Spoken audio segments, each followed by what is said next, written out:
तो बच्चों चलिए आज मैं आपको एक क्वेश्चन सॉल्व करके बताती हूँ जो आपको स्क्रीन पे दिख रहा है। Find all the other angle inside the following rectangle.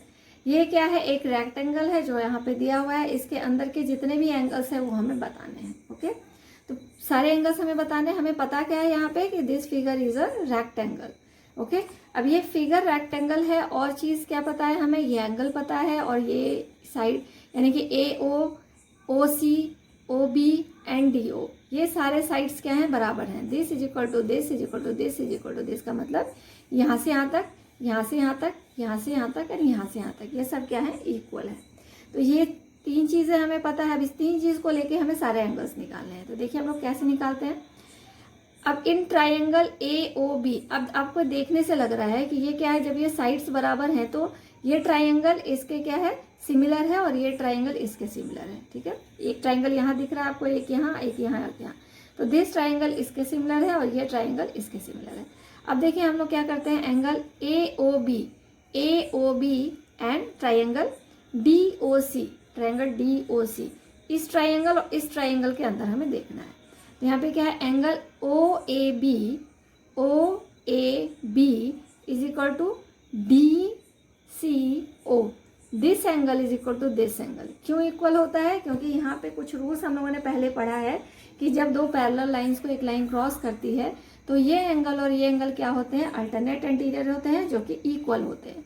तो यहाँ पे भी मैंने लिखा है अल्टरनेट इंटीरियर एंगल की वजह से क्या हो गए, ये दोनों angle, this angle is equal to this angle हो गए और ये हो गया हमारा दिस और दिस 30 डिग्री। ठीक है, आगे बढ़ते हैं। आगे देखिए यहाँ पे मैंने लिखा है A O is equal to B O, A O is equal to B O, this side is equal to this side, given दिया हुआ है यहाँ पे क्वेश्चन के अंदर कि this side is equal to this side है। अब this side is equal to this side है और एक चीज यहाँ पे ट्राइंगल ओ ए बी यानी कि ये is equal to O B A, ये साइड बराबर है, इसलिए ये एंगल और ये एंगल बराबर होगा। तो वही मैंने नाम लिख दिया है ओ ए बी ए। ठीक है, this angle is this angle 30 और ये 30 हो गया। ओके, आगे बढ़ते हैं। देखिए angle C D O, angle C D O यानी कि ये वाला angle, okay, is equal to angle O B A, angle O B A, this angle is equal to this angle. क्यों, अल्टरनेट इंटीरियर है ये भी। अभी यहाँ पे जैसे this angle is equal to this angle था, वैसे ही यहाँ पे भी this angle is equal to this angle होगा। ये भी क्या हो गया, अल्टरनेट इंटीरियर एंगल हो गया। अब देखिए ट्राइंगल ए ओ बी में देखते हैं हम लोग, ए ओ बी के अंदर देखते हैं, ये दिस ट्राइंगल के अंदर, इसमें क्या होगा, angle A plus angle B plus angle C is equal to 180 degree होता है एंगल सम प्रॉपर्टी से। एंगल सम प्रॉपर्टी आप लोगों ने पढ़ा होगा कि किसी भी ट्राइंगल के तीनों एंगल्स का एडिशन क्या होता है, 180 डिग्री होता है। तो ये हमारा हो गया angle A plus angle B plus angle O is equal to 180 degree. ये ओ मैंने खुद से नाम डाला है, आपकी बुक में नहीं है। अब ये देखो, ये 30 डिग्री है, ये भी 30 डिग्री है और ये एंगल ओ है, ये 180 हो गया। 30 प्लस 30 60 हो गया, plus angle O is equal to 180। Angle O is equal to 60 इधर आ जाएगा तो यहाँ से सब्ट्रैक्ट हो जाएगा और सब्ट्रैक्ट होके इज इक्वल टू 120 हो जाएगा। एंड देन आपको क्या करेंगे, यहाँ पे angle A O B is equal to क्या हो गया, angle A O B this angle, यही तो हम निकाल रहे थे ना, यहाँ से निकल गया हमारा ओ। अब this angle is equal to क्या हो जाएगा, this angle is equal to this angle. क्यों होगा, क्योंकि अपोजिट एंगल्स सेम होते हैं। तो यहाँ पे भी हमने वही लिखा है कि अपोजिट एंगल्स हैं।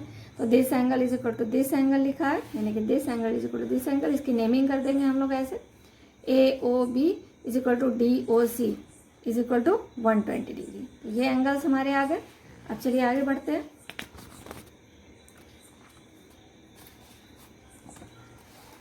यहाँ पे देखिए D O A, angle D O A, angle D O A यानी कि this angle, okay, is equal to angle C O B this angle, okay. This angle is equal to this angle. क्यों, क्योंकि ये opposite है, वही चीज हमने लिखा है, अपोजिट एंगल। ठीक है, अब इसको हम लोग एक्स मान लेते हैं। एक्स क्यों मानते हैं वो मैं आपको आगे बताती हूँ।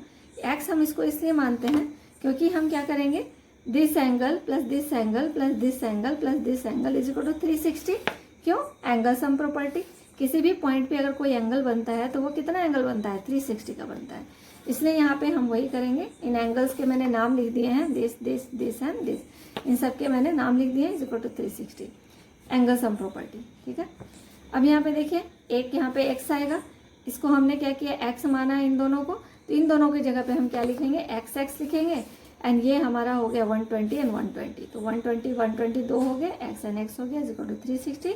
अब इस इक्वेशन को हम सॉल्व करेंगे, x plus x 2x, this plus this 240, 360, फिर 2x is equal to 360 minus 240, x is equal to 60 degree. ठीक है, अब x 60 डिग्री आ गया, इसका मतलब क्या हुआ, ये 60 डिग्री आ गया।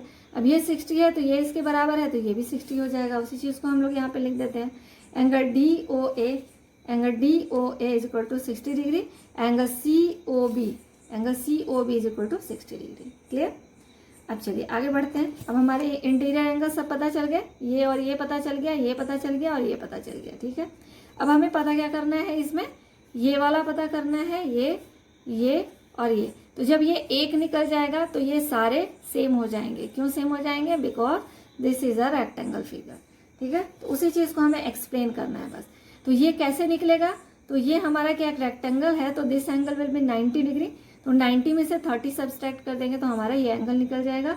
और ये एंगल निकल गया तो ये this is equal to this is equal to this is equal to this करके हम इसका एंगल निकलेंगे। तो उसी चीज को मैंने यहाँ पे एक्सप्लेन किया है नेमिंग के साथ।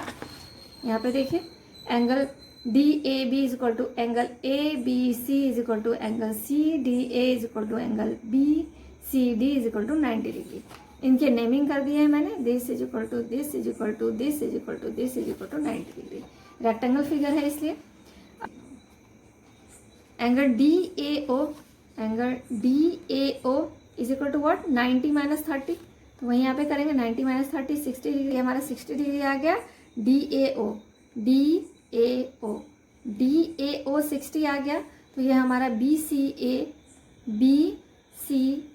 ये भी 60 आ जाएगा, क्योंकि आगे ऊपर मैंने लिख दिया था ये, इसलिए ये क्या हो जाएंगे, ये भी आ जाएगा 60, और ये 60 और ये 60, ये 60 एंड ये 60, तो यही हमारे यहाँ पे नेमिंग कर दी है सबकी। तो ये हमारे सब क्या हो गए, 60 डिग्री हो गए। तो आई होप कि आपको ये समझ में आ गया होगा। अगर फिर भी कोई डाउट है तो आप कमेंट बॉक्स में लिख सकते हैं कि आपको अगर कोई और डाउट है, तो फिर मैं दोबारा से इसको एक्सप्लेन कर दूँगी। ठीक है, तो ये अच्छे से देख लीजिए, रिवाइंड करके अभी आप इसको देख सकते हैं दोबारा से। ये पूरे एक्सप्लेनेशंस हैं, इनकी आप स्क्रीनशॉट भी ले सकते हैं।